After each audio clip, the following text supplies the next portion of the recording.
नमस्कार मित्रांनो, इन्व्हेस्टमेंट माहिती यूट्यूब चॅनलवर तुमच्या सगळ्यांचे स्वागत आहे. तर मित्रांनो, आजच्या व्हिडिओमध्ये आपण टाटा ग्रुपची जबरदस्त कंपनी टाटा स्टील लिमिटेडचा क्वार्टरली रिझल्ट बघणार आहोत आणि मित्रांनो त्याचसोबत या कंपनीने डिव्हिडंडसुद्धा अनाऊन्स केला आहे, ते पण आपण आजच्या व्हिडिओमध्ये बघणार आहोत. आणि मित्रांनो सगळ्यात शेवटी आपण बघूया टाटा स्टील लिमिटेडने कोणत्या सेगमेंटमधून किती रेव्हेन्यू जनरेट केला आहे. तर चला व्हिडिओ स्टार्ट करूया.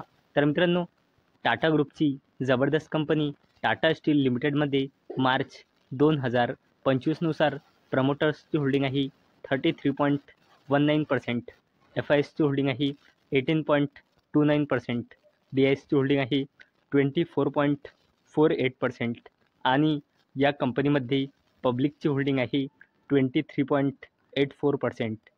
तर मित्रांनो टाटा स्टील लिमिटेडने डिव्हिडंड अनाऊन्स केला आहे ₹3.60 आणि टाटा स्टील लिमिटेडने या ₹3.60 डिव्हिडंडला देण्यासाठी रेकॉर्ड डेट फिक्स केली आहे फ्रायडे 6 जून 2025. तर मित्रांनो आपण बघणार आहोत टाटा स्टील लिमिटेडचे कन्सॉलिडेटेड नंबर आणि मित्रांनो सगळेचे सगळे नंबर कोटीमध्ये दिलेले आहे. आणि मित्रांनो हा कॉलम आहे फायनान्शियल इयर 2024च्या क्वार्टर 4चा, हा कॉलम आहे फायनान्शियल इयर 2025च्या क्वार्टर 3चा आणि हा कॉलम आहे लेटेस्ट फायनान्शियल इयर 2025च्या क्वार्टर 4चा. तर चला व्हिडिओ स्टार्ट करूया.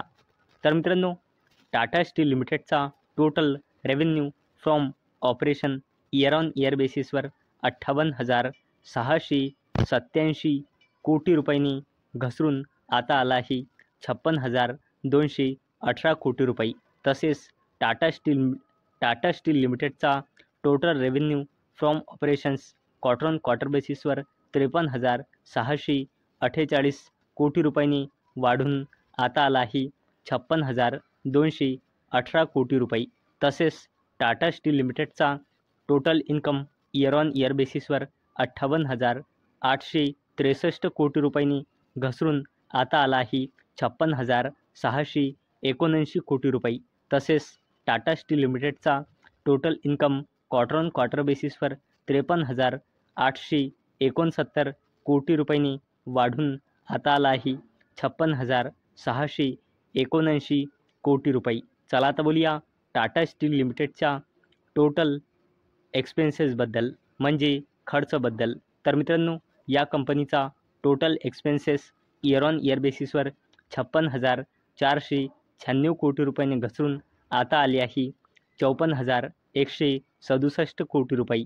तसेच या कंपनीचा total expenses quarter on quarter बेसिसवर 52,118 कोटी रुपयांनी वाढून आता आले आहे 54,167 कोटी रुपये. चला आता बोलूया टाटा स्टील लिमिटेडच्या प्रॉफिट बिफोर टॅक्सबद्दल. तर मित्रांनो या कंपनीचा profit before tax year on year बेसिसवर 1,808 कोटी रुपयांनी वाढून आता आले आहे 2,199 कोटी रुपये. तसेच या कंपनीचा profit before tax quarter on quarter बेसिसवर 1,672 कोटी रुपयांनी वाढून आता आले आहे 2,199 कोटी रुपये. चला आता बोलूया टाटा स्टील लिमिटेडच्या नेट प्रॉफिट फॉर द पिरियडबद्दल. तर मित्रांनो या कंपनीचा net profit year on year बेसिसवर 554 कोटी रुपयांनी वाढून आता आले आहे 1,200 कोटी रुपये. म्हणजे याचा net profit year on year बेसिसवर डबलपेक्षाही जास्त आला आहे. तसेच या कंपनीचा net profit quarter on quarter बेसिसवर 295 कोटी रुपयांनी वाढून आता आला आहे 1,200 कोटी रुपये. म्हणजे या कंपनीचा net profit quarter on quarter बेसिसवर जवळपास 4 पट झाला आहे. डायरेक्ट 300 कोटी रुपयांनी वाढून आता आला आहे 1,200 कोटी रुपये. चला आता बोलूया टाटा स्टील लिमिटेडच्या EPSबद्दल म्हणजे अर्निंग्स पर इक्विटी शेअरबद्दल. आणि मित्रांनो हा जो EPS असतो हा नाही लाखमध्ये असतो, नाही कोटीमध्ये असतो, नाही मिलियनमध्ये असतो. EPS फक्त आणि फक्त रुपीजमध्ये असतो. तर मित्रांनो या कंपनीचा EPS इयर ऑन इयर बेसिसवर 0.49 रुपीजने वाढून आता आला आहे 1.04 रुपीज. तसेच या कंपनीचा EPS क्वार्टर ऑन क्वार्टर बेसिसवर 0.26 रुपीजने वाढून आता आला आहे 1.04 रुपीज. आता मित्रांनो, आता आपण एक इम्पॉर्टंट पॉईंट बघणार आहोत, तो म्हणजे टाटा स्टील लिमिटेडने फायनान्शियल इयर 2025च्या क्वार्टर 4मध्ये कोणत्या सेगमेंटमधून किती रेव्हेन्यू जनरेट केला आहे. तर मित्रांनो, टाटा स्टील इंडियाने क्वार्टर 4मध्ये रेव्हेन्यू जनरेट केला आहे 34,398 कोटी रुपये. तसेच नीलचल इस्पेत निगम लिमिटेडने क्वार्टर 4मध्ये रेव्हेन्यू जनरेट केला आहे 1,417 कोटी रुपये. तसेच अदर इंडियन ऑपरेशन्समधून रेव्हेन्यू जनरेट झाला आहे 2,860 कोटी रुपयाचा. तसेच टाटा स्टील युरोपमधून रेव्हेन्यू जनरेट झाला आहे 19,311 कोटी रुपयाचा. तसेच अदर ट्रेड रिलेटेड ऑपरेशन्समधून रेव्हेन्यू जनरेट झाला आहे 9,216 कोटी रुपये. तसेच साऊथ ईस्ट एशियन ऑपरेशन्समधून रेव्हेन्यू जनरेट झाला आहे 2,063 कोटी रुपये. तसेच रेस्ट ऑफ द वर्ल्डमधून रेव्हेन्यू जनरेट झाला आहे 175 कोटी रुपये.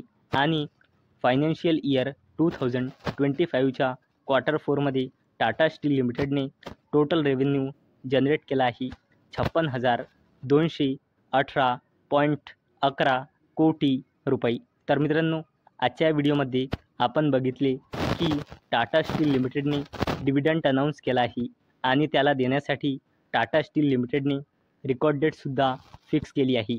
तसेच आपण टाटा स्टील लिमिटेडचा फायनान्शियल इयर 2025च्या क्वार्टर 4चे कन्सॉलिडेटेड नंबर बघितले. आणि मित्रांनो, एवढंच नाही तर टाटा स्टील लिमिटेडने कोणत्या सेगमेंटमधून किती रेव्हेन्यू जनरेट केला आहे तो पण आपण आजच्या व्हिडिओमध्ये बघितले. तर मित्रांनो, मला अपेक्षा आहे हा व्हिडिओ तुम्हाला इन्फॉर्मेटिव्ह वाटला असेल. तर मित्रांनो, जर तुम्हाला हा व्हिडिओ इन्फॉर्मेटिव्ह वाटला असेल तर या व्हिडिओला लाईक करा आणि चॅनलला सबस्क्राईब करा. आणि मित्रांनो, हा व्हिडिओ फक्त आणि फक्त एज्युकेशन पर्पजसाठी बनवलेला आहे. माझ्याकडून काहीही रेकमेंडेशन नाही की तुम्ही या स्टॉकला बाय करा, सेल करा किंवा होल्ड करा. तर चला भेटूया नेक्स्ट व्हिडिओमध्ये. तोपर्यंत टाटा, बाय बाय.